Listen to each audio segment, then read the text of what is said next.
Hello friends, मैं देवेंद्र कुमार आप सभी को आपके अपने YouTube चैनल सब गणित सीखेगा में हार्दिक स्वागत करता हूं। आइए त्रिकोणमिति के कुछ महत्वपूर्ण सवालों के साथ हम एक नए कॉन्सेप्ट को सीखने की कोशिश करते हैं और देखते हैं एग्जाम रिलेवेंट क्या कुछ सीखने को मिलता है। आप जानते हैं कि त्रिकोणमिति बहुत ही इंपॉर्टेंट टॉपिक है, चाहे आरआरबी, एनटीपीसी हो, ग्रुप डी हो या एसएससी हो या XYZ कोई भी एग्जाम हो। मैथमेटिक्स का ये टॉपिक काफी इंपॉर्टेंट टॉपिक है और लगभग हर एग्जाम में, जो भी गवर्नमेंट एग्जाम है, सब में एक न दो सवाल इससे पूछा ही पूछा जाता है। तो आइए आज एक बेहद इंपॉर्टेंट सवाल के माध्यम से इस टॉपिक के एक मेन पार्ट को समझने की कोशिश करते हैं। क्या अप्रोच रहेगा हमारा इस सवाल को बनाने में और आप आज तक इसे कैसे बनाते आए होंगे, क्या कुछ अलग देखने को मिलता है। वीडियो को देखते रहिए। चलिए स्टार्ट करते हैं। पहला सवाल है कि 6 फंक्शन में से कोई एक फंक्शन दिया हुआ है जिसे tan थीटा बराबर 5/6 दिया हुआ है और आपसे पूछ रहा है कि इस टर्म का वैल्यू क्या होगा। अक्सर लोग जो करते हैं वो मैं आपको बताता हूं। नॉर्मली लोग क्या करेंगे, एक ट्रायंगल बनाएंगे, एक त्रिभुज बनाएंगे tan थीटा का, उसमें ये 5 और 6। अक्सर लोगों का अप्रोच होगा कि एक ट्रायंगल बनाएंगे, वो ट्रायंगल में वो थीटा मान लेंगे यहां, फिर tan थीटा होता है लंब बटे कर्ण, तो ये हो गया लंब, सॉरी tan थीटा होता है लंब बटे आधार, तो ये हो गया लंब, ये हो गया आधार। पाइथागोरस लगा के यहाँ निकाल लेंगे कुछ, उसके बाद उसका वैल्यू यहाँ पुट कर देंगे। दोस्तों यकीन मानिए काफी लेंथी हो जाएगा ये, और आप बनाते बनाते आपका टाइम खत्म हो जाएगा और एग्जाम में बहुत सारे अच्छे सवाल जो आप चुटकियों में बना सकते थे वो इनकी वजह से छूट जाएगा। तो आज हम एक ऐसे अप्रोच को सीखेंगे जिसमें चुटकी बजाते ही सवाल का आंसर आपके कदमों में होगा। तो आइए हमारा क्या अप्रोच होगा, हम कैसे इसको आइए देखते हैं हम कैसे इसे सोल्व करेंगे। आप जानते हैं tan थीटा बराबर ये दिया हुआ है और जो पूछ रहा है वो दरअसल रेशियो पूछ रहा है, जो पूछ रहा है वैल्यू वो दरअसल रेशियो का पूछ रहा है। तो आप जानते हैं कि tan थीटा क्या होता है, sin थीटा बट्टा cos थीटा होता है। आप जानते हैं कि tan थीटा होता है sin थीटा बट्टा क्या, cos थीटा। आपको पता है कि tan थीटा होता है sin थीटा बट्टा cos थीटा, तो आप इस tan थीटा को sin थीटा बट्टे cos थीटा भी तो लिख सकते हैं। और आगे क्या है, 5/6। जब आगे सवाल में रेशियो दिया हुआ हो तो हम इसी साइन को मान लेंगे 5 और इसी कॉस को मान लेंगे 6। बिल्कुल सिंपल। जब आगे रेशियो पूछ रहा हो, अनुपात ही पूछ रहा हो, तो कोई भी यूनिट होगा वो बाद में कटना ही है उसको। तो tan थीटा मान लिया मैंने sin थीटा बट्टा cos थीटा बराबर 5/6।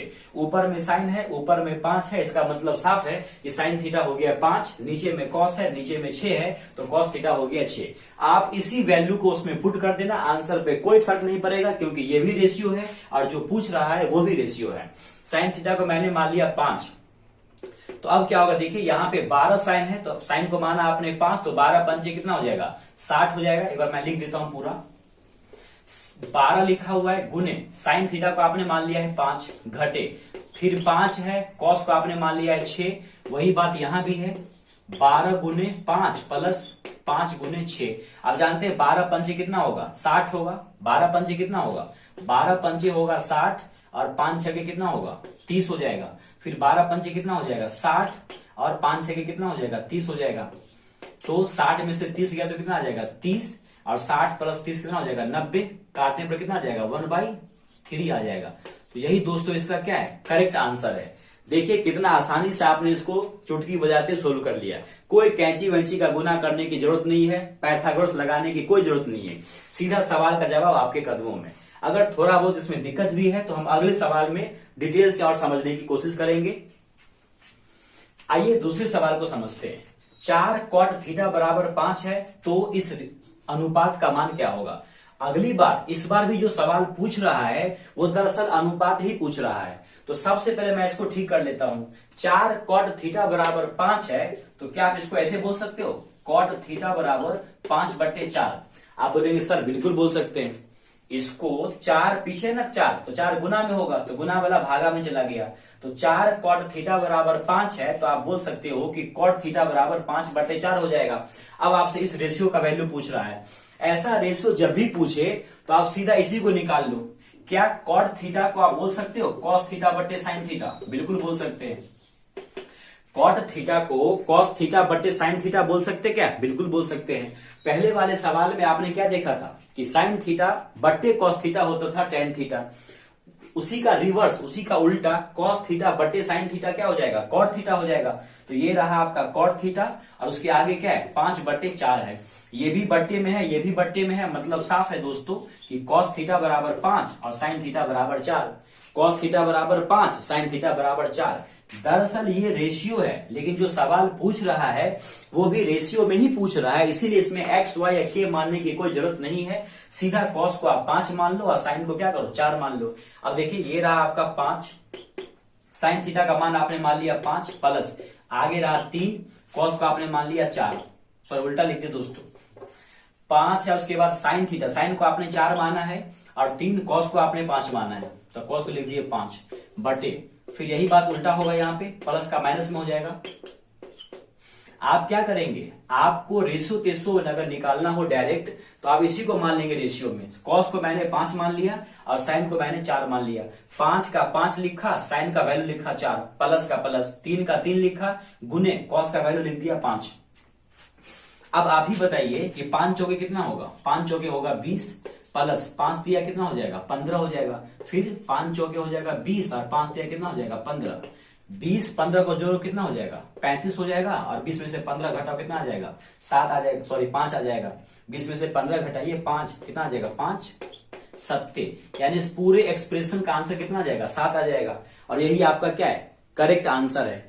देख रहे हैं बिना कुछ किए, बिना इधर उधर किए सीधा सीधा आंसर आ रहा है। तो आप अगर कुछ एडवांस तरीका सीखते हैं तो एग्जाम में आपका समय बचेगा और आसानी से आप अच्छे सवालों को और कुछ भारी सवालों को भी आप सोल्व करने के लिए समय बचा पाएंगे। आइए एक तीसरे सवाल में इसको और डिटेल से समझते हैं। तीसरा सवाल है कॉट थीटा बराबर a by B, cot theta बराबर a बाई बी हो तो ये इस रेशियो का अनुपात बताए या इस रेशियो का आंसर बताए।